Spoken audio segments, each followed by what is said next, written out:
উম, এই ম্যাচটা আসলে অস্ট্রেলিয়ার যে হারবে এইটা যদি ক্রিকেট দুনিয়াতে আমরা ক্রিকেট ভক্ত যারা আছে তাদের দিকে তাকালে দেখা যাবে যে 70% লোকে এটা ভাবেনি ম্যাচটা যে অস্ট্রেলিয়া হারবে।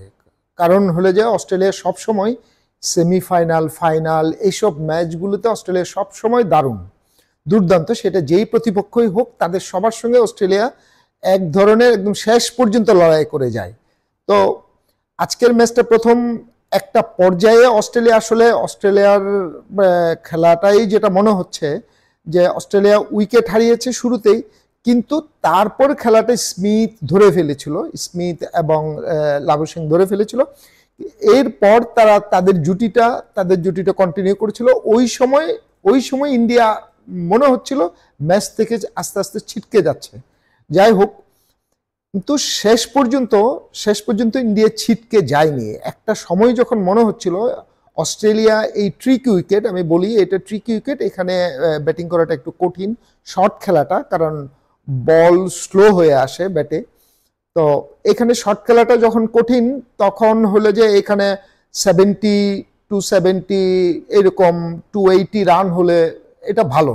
কিন্তু অস্ট্রেলিয়ার এক সময় মনে হচ্ছিল যে অস্ট্রেলিয়া 290 বা 90+ হবে, কিন্তু সেই স্কোর শেষের দিকে তারা খুব দ্রুত উইকেট হারায়। উইকেট হারানোর ফলে যেটা হয়েছে, এটা রানটা তাদের নেমে এসে স্কোরটা 265। তো এইখানে আমার মনে হয় যে অস্ট্রেলিয়া 20 রানের মতো শর্ট ছিল, এইটা একটা কারণ। সেটার দায় অবশ্যই হলে যে স্মিথ যখন এতক্ষণ ক্রিজে ছিলেন তখন স্মিথের হলে যে আরো কিছুক্ষণ, আরো 4-5 ওভার স্মিথের কাটিয়ে আসা উচিত ছিল। এরপর যারা এসছেন, কেরি খুব ভালো ব্যাটিং করেছে তার সঙ্গে, কিন্তু স্মিথ কন্টিনিউ করতে পারেনি। তারপর হলো যে আপনার ম্যাক্সওয়েল তার স্বাভাবিক ছন্দে ছিল না। সব মিলিয়ে অস্ট্রেলিয়ার রানটা 265 হয়েছে। তো এই রানটাও এই উইকেটে, এইরকম ট্রিকি উইকেটে এই রানটাও খারাপ না। যেটা হয়েছে, অস্ট্রেলিয়ার স্পিনাররা ঠিক হলো যে ওই মানের না, আমি জাম্পাকে বাদ দিলে বাকিরা ওই মানের না যে হলো যে বিরাট কোহলি, রাহুল বা অন্যদের, মানে যারা প্রতিষ্ঠিত ব্যাটসম্যান তাদেরকে খুব রান আটকে রাখতে পারবে। ওরা স্পিনাররা যখন এসেছে, অস্ট্রেলিয়ান স্পিনাররা, তখন হলে যে শ্রেয়াস আয়ার এবং বিরাটের জুটিটা খুব দারুণ ছন্দে খেলেছে। ওরা সিঙ্গেলস ডাবলসের উপর ম্যাচটাকে এগিয়ে নিয়ে গেছে।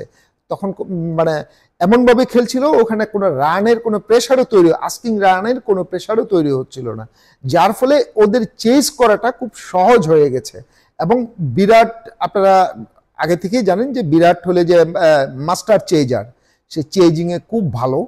তো বিরাটকে যদি 50-র পর যদি 60 রানেই যদি আউট করা যেত, তাইলে ইন্ডিয়া একটা ডিফিকাল্ট সিচুয়েশনে পড়তো। সেটা তাদের হয়নি। বিরাট কোহলি যতক্ষণ পর্যন্ত ছিল ততক্ষণ পর্যন্ত বেশ কমফোর্টেবলি খেলে গেছে।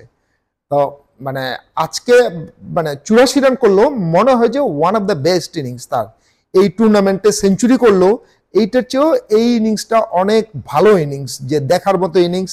সিঙ্গেলস ডাবলস মানে কোনো রকমের ঝুঁকিতে যায়নি সে, সে মনে হচ্ছিল যে টিমটাকে জিতিয়ে সে মাঠ ছাড়বে।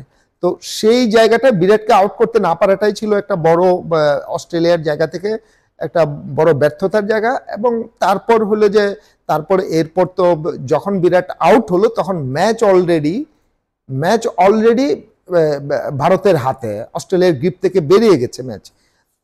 তারপরে হয়তো খুব ড্রামাটিক কিছু হলে 2-3টা উইকেট যদি একসঙ্গে পড়ে যেত, সেটাও হয়নি। একদিক থেকে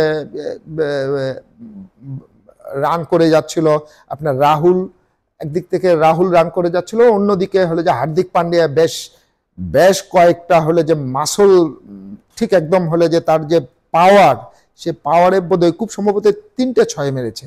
তো ওইখানেই ম্যাচটা আসলে শেষ হয়ে গেছে।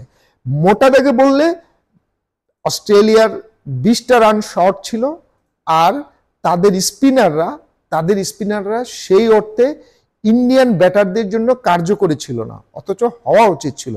এই উইকেটে এরকম কার্যকরী হওয়া উচিত ছিল, যারা শুধুমাত্র অ্যাডাম জাম্পা শুরুর দিকে ভালো, শেষ দিকে তো আর সে আর পারলো না। তো এই শর্ট এবং এবং স্পিনারদের অদক্ষতায় ওরা ম্যাচ থেকে ছিটকে গেল।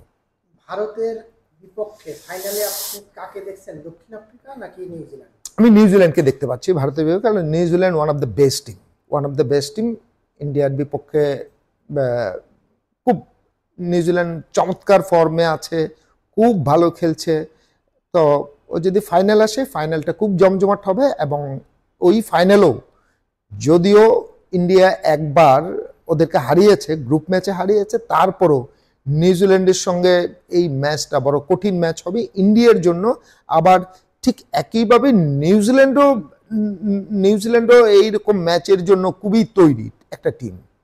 নিউজিল্যান্ড খুব একদম কম্প্যাক্ট একটা টিম, তাদের স্পিনার আছে, তাদের পেসাররা খুব ভালো, যেটা এই অস্ট্রেলিয়া টিম ওই জায়গাতেও মিস করেছে। তাদের হলে যে রেগুলার পেসার, যারা রেগুলার ফাস্ট বোলার, সবাই টিমের বাইরে, সবাই ইনজুর্ড। তো ওই জায়গাতে হলে যে দারুণ একটা ম্যাচ হবে যদি নিউজিল্যান্ড যদি ফাইনালে আসে। ধন্যবাদ আপনাকে। ধন্যবাদ।